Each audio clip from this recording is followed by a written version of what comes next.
11ನೇ ಅಧ್ಯಾಯದ 29ನೇ ಶ್ಲೋಕ.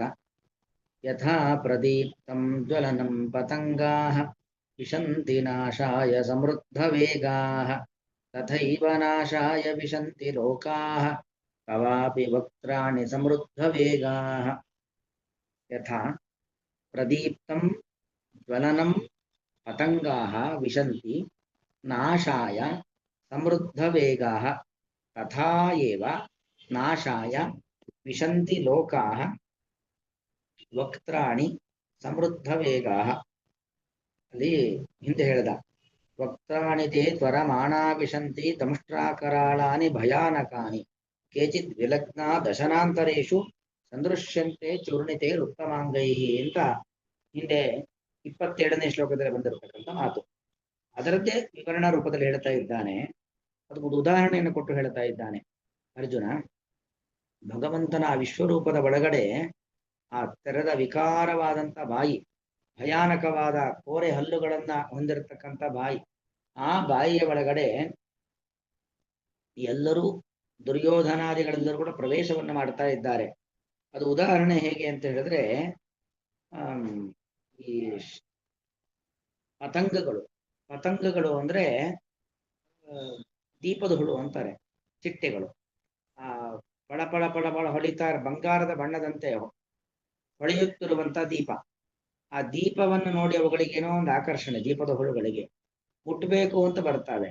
ದೀಪವನ್ನು ಸ್ಪರ್ಶ ಮಾಡಿ ಅಲ್ಲೇ ಸತ್ತು ಬೀಳುತ್ತವೆ ಅಲ್ವಾ. ಬರೋದು ಅಂದ್ರೆ ಏನು ಸುಮ್ಮನೆ ಬರೋದಲ್ಲ, ಸಮೃದ್ಧ ವೇಗಾಹ, ಸಮ್ಯಕ್ ವೃದ್ಧ ವೇಗಾಹ, ಬಹಳ ವೇಗವಾಗಿ ಬರ್ತಾವೆ. ಬಂದು ಆ ದೀಪದವನ್ನ ಮುಟ್ಟಿ ಅಲ್ಲೇ ಸಾಯ್ತಾವೆ.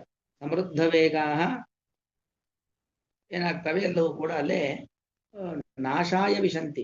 ಬರೋದೇನಕ್ಕೋಸ್ಕರ ದೀಪವನ್ನ ಮುಟ್ಟೋದು, ಕುತೂಹಲದಿಂದ ಬರೋದು, ಅದ್ರ ಬರೋ ಸಾಯಕ್ಕೆ ಬರೋದು. ಅವುಗಳು ಕೂಡ ದೀಪವನ್ನ ಮುಟ್ಟಿ ಉಳಿಯೋದು ಅಂತ ಯಾವುದೂ ಇಲ್ಲ.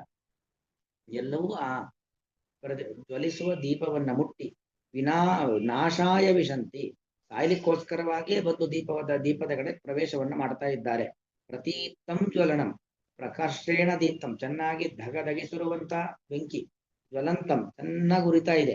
ಚೆನ್ನಾಗಿ ಉರಿಯುತ್ತಿರುವ ಬೆಂಕಿ ಕಡೆಗೆ ಹತ್ರ ಬಂದ್ರೆ ಸಾಕು, ರೆಕ್ಕೆ ಸುಟ್ಟು ಹೋಗುತ್ತೆ. ಅಂಥದ್ರಲ್ಲಿ ಬಂದು ಅದನ್ನು ಮುಟ್ಟಿಬಿಟ್ರೆ ಅಂತೂ ಮುಗದೇ ಹೋಯ್ತು. ಏನಾಗುತ್ತೆ, ಅದು ವೇಗವಾಗಿ ಬೇರೆ ಬಂದಾಗ, ಆ ವೇಗದಲ್ಲಿ ಒಂದು ಸ್ಪರ್ಶ ಮಾಡಿದಾಗ ದೀಪ ಏನಾರು ಹೋಗೋದಿಲ್ಲ. ಅಥವಾ ಜೋರಾಗಿ ಉರಿಯುತ್ತಿರುವ ಬೆಂಕಿ, ಸಣ್ಣ ದೀಪ ಅಂತ ಹೇಳಲಿಲ್ಲ ಅಲ್ಲಿ, ಪ್ರದೀಪ್ತಂ ಜ್ವಲಂತಂ, ಚೆನ್ನಾಗಿ ಧಗಧಗಿಸುವ ಬೆಂಕಿ, ಜೋರಾಗಿ ಧಗಧಗನೆ ಉರಿತಾ ಇದೆ ಬೆಂಕಿ.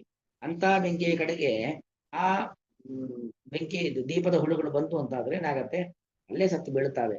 ಅದೇ ರೀತಿ ತಥೈವ, ಹಾಗೇನೆ ಸಮೃದ್ಧ ವೇಗಾಹ, ಇವರೆಲ್ಲರೂ ಕೂಡ ನಿನ್ನ ಮಾತನ್ನ ತಿರಸ್ಕರಿಸಿ ಇವತ್ತು ಯುದ್ಧಭಾಮಿಯಲ್ಲಿ ಬಂದು ನಿಂತಿರತಕ್ಕಂಥ ದುರ್ಯೋಧನಾದಿಗಳು. ಯಾಕಂದ್ರೆ ಕೃಷ್ಣ ಈಗಾಗಲೇ ಬೇಕಾದಷ್ಟು ಸಂಧಾನಗಳನ್ನ ಮಾಡುವ ಪ್ರಯತ್ನವನ್ನ ಮಾಡಿದ್ದಾನೆ. ಆದರೆ ದುರ್ಯೋಧನಾದಿಗಳು ಯಾರೂ ಕೂಡ ಪಾಂಡವರ ಪರವಾಗಿ ನಿಲ್ಲೇ ಇಲ್ಲ. ಪಾಂಡವರಿಗೆ ಕೊಡ್ಬೇಕಾಗಿರತಕ್ಕಂಥ 5 ಗ್ರಾಮಗಳನ್ನು ಕಡೆ ಪಕ್ಷ ಕೊಡ್ಲಿಲ್ಲ. ಅನ್ಯಾಯವನ್ನೇ ಮಾಡ್ಕೊಂಡು ಬಂದ್ರು. ಭಗವಂತನಲ್ಲಿ ಭಕ್ತಿ ಇಲ್ಲ, ಭಗವದ್ ಭಕ್ತರ ಮೇಲೆ ಪ್ರೀತಿ ಇಲ್ಲ, ಒಲವಿಲ್ಲ, ಅವರಿಗೆ ತೊಂದರೆ ಕೊಡೋದು, ಇದನ್ನೇ ಮಾಡ್ಕೊಂಡು ಬಂದು. ಹಾಗೆ ಇದೇ ವೇಗ, ಒಬ್ಬ ಮನುಷ್ಯ ಜೀವನದ ಹಾಳಾಗ್ಲಿಕ್ಕೆ ಬೇಕಾದ ವೇಗ ಅಂದ್ರೆ ಇದೇ ವೇಗ. ಯಾವುದದು ವೇಗ? ಫಾಸ್ಟ್. ಆ ದೇವರನ್ನ ಮತ್ತು ದೇವರ ಭಕ್ತರನ್ನ ತಿರಸ್ಕಾರದಿಂದ ಕಾಣುವಂಥದ್ದು, ಅಪಮಾನಗಳನ್ನ ಮಾಡುವಂಥದ್ದು, ಅವರಿಗೆ ತೊಂದರೆಗಳನ್ನು ಕೊಡುವಂಥದ್ದು, ಇದೇ ವೇಗ. ಆ ವೇಗ ಹೆಚ್ಚಾಗಿ ತ್ವರಮಾಣಾಹ, ಹಿಂದೆ ಬಂದಿದೆ ತ್ವರಮಾಣಾಹ ವಿಶಂತಿ ಅಂತ, ನಾಮುಂದು ತಾಮುಂದು ಎಂಬುವಂತೆ ತವಾಪಿ ವಕ್ರ, ಈ ಲೋಕಾಹ, ಈ ನನ್ನ ಲೋಕ ಅಂದ್ರೆ ಲೋಕರು ದರ್ಶನೆ, ನನ್ನ ಕಣ್ಣ ಮುಂದೆ ಇರತಕ್ಕಂಥ ಈ ದುರ್ಯೋಧನ, ದುಶ್ಯಾಸನ, ಇವರೇ ಮೊದಲಾಗಿರತಕ್ಕಂಥವ್ರು ತವಾಪಿ ವಕ್ರಾಣಿ ತಥಾಯವ ವಿಶಂತಿ ನಾಶಾಯ ವಿಶಂತಿ. ಹಾಗೆ ನಿನ್ನ ಬಾಯಿಗೆ ಬಿದ್ದು ಸಾಯ್ಲಿಕ್ಕೋಸ್ಕರವಾಗಿಯೇ ಎಲ್ಲ ನಿನ್ನ ಬಾಯಿ ಒಳಗಡೆ ಪ್ರವೇಶ, ಈ ಕರಾಲವಾಗಿರತಕ್ಕಂಥ ಭಯಾನಕವಾಗಿರತಕ್ಕಂಥ ಈ ಬಾಯಿಯ ಒಳಗಡೆ ಪ್ರವೇಶವನ್ನ ಮಾಡ್ತಾ ಇದ್ದಾರೆ. ಅಂದರೆ ಈಗಾಗಲೇ ಹೇಳ್ದ, ನಾನು ನಿನ್ನ ಬಾಯಿಯಲ್ಲಿ ಆ ದುರ್ಯೋಧನ ದುಶ್ಯಾಸನಾದಿಗಳನ್ನು ಕೂಡ ನೋಡ್ತಾ ಇದ್ದಾನೆ ಅಂತ. ಯಾಕೆ ಅವರೆಲ್ಲ ಬಂದು ಸೇರ್ಕೊಂಡಿದ್ದಾರೆ ಅಂದ್ರೆ, ಜೀವನ ಪೂರ್ತಿ ಅನ್ಯಾಯ ಅಕ್ರಮಗಳನ್ನೇ ಮಾಡ್ಕೊಂಡು ಬಂದಿದ್ದಾರೆ.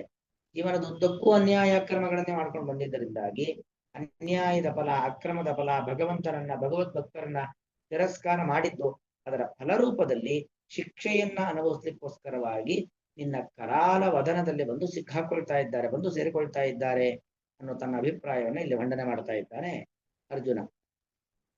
ಯಥಾ ಯಾವ ರೀತಿಯಲ್ಲಿ ಸಮೃದ್ಧ ವೇಗಾಹ ಬಹಳ ವೇಗವುಳ್ಳಂತಹ ಪತಂಗಾಹ ಚಿಟ್ಟೆಗಳು ಅಥವಾ ದೀಪದ ಹುಳುಗಳು ನಾಶಾಯ ತಮ್ಮನ್ನ ತಾವು ನಾಶಪಡಿಸಿಕೊಳ್ಳಲು ಪ್ರದೀಪ್ತಂ ಜ್ವಲಂತಂ ಪ್ರದೀಪ್ತಂ ಜ್ವಲನಂ ಪ್ರದೀಪ್ತಂ ಚೆನ್ನಾಗಿ ಉರಿಯುತ್ತಿರುವಂತಹ ಜ್ವಲನಂ ಬೆಂಕಿಯನ್ನು ವಿಶಂತಿ ನಾಶಾಯ ವಿಶಂತಿ ತಾಮನ್ನು ತಾವು ನಾಶಪಡಿಸಿಕೊಳ್ಳುವ ಸಲುವಾಗಿ ವಿಶಂತಿ ಪ್ರವೇಶಿಸುತ್ತಾವೋ ತಥಾ ಏವ ಹಾಗೆಯೇ ಅದೇ ರೀತಿಯಲ್ಲಿ ಆ ಸಮೃದ್ಧ ವೇಗಾಹ ಲೋಕಾಹ ಬಹಳ ವೇಗ ಇಲ್ಲಿ ವೇಗ ಅಂದ್ರೆ ಅದು ಅನ್ಯಾಯ ಅಕ್ರಮಗಳನ್ನ ಮಾಡಿ ತಮ್ಮ ಪಾಪದ ಕೊಡವನ್ನ ಬೇಗ ಬೇಗ ತುಂಬಿಸಿಕೊಳ್ತಾ ಇರತಕ್ಕಂತಹ ಲೋಕಾಹ ಈ ಎಲ್ಲಾ ಜನರು ಕೂಡ ಪ್ರಕೃತದಲ್ಲಿ ಅರ್ಜುನನ ಮುಂದೆ ನಿಂತಿರತಕ್ಕಂಥ ದುರ್ಯೋಧನ ದುಶ್ಯಾಸನಾದಿ ಇವರೆಲ್ಲರೂ ಕೂಡ ತವಾಪಿ ವಕ್ತ್ರಾಣಿ ನಿನ್ನ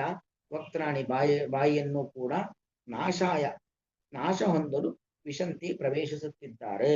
ಅಲ್ಲಿ ಬುದ್ಧಿ ಇಲ್ಲದ ಒಂದು ಹುಳ ಅದು ಬುದ್ಧಿ ಇಲ್ಲದೆ ಹೋಗಿ ಸತ್ರೆ ಇಲ್ಲಿವರೆಲ್ಲರೂ ಕೂಡ ಬುದ್ಧಿ ಇದ್ದು ಒಳ್ಳೆಯದ್ಯಾವುದು ಕೆಟ್ಟದ್ಯಾವುದು ಅಂತ ತಿಳಿದು ಹೋಗಿ ಬಿದ್ದು ಸಾಯ್ತಾ ಇದ್ದಾರೆ.